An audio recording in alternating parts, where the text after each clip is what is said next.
This is a tutorial for the mechanical wave simulation, and this is a simulation that I bring up when I'm first talking about the properties of waves. So you can see we've got a transverse and an equivalent longitudinal wave below it. If you find the simulation's moving too fast, you can adjust the simulation speed. And of course, you can adjust the frequency. If the simulation speed is 1, this is actually the actual hertz, the real display hertz. This is 2 hertz right now versus 1 hertz here. You can adjust the horizontal speed of the wave through the medium, and you can adjust the amplitude. So you can let the kids play around with that. And notice, of course, with larger amplitudes, you also get much more prominent crests and rarefactions in the longitudinal wave. The reason I added the yellow circles here is because it's a little bit easier to visualize them moving up and down while the wave propagates to the right. Likewise, with the longitudinal wave, the red bars, it's easy to see that they are vibrating left to right while the wave and the compressions propagate towards the right.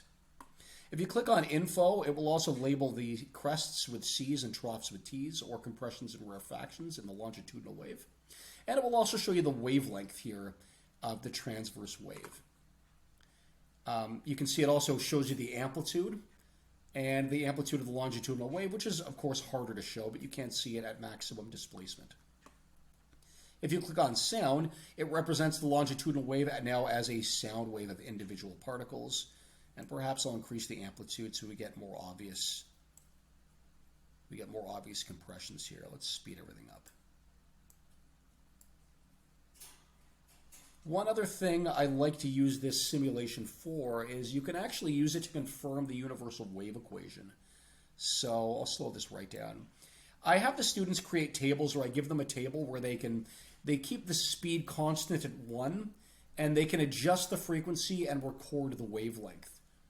So you can really show kids that if the horizontal speed is constant, if you double the frequency, you get exactly half the wavelength. And you could then have the kids make a second table where the speed is 2 meters per second, and they'll find that same inversely proportional relationship between the frequency and the wavelength.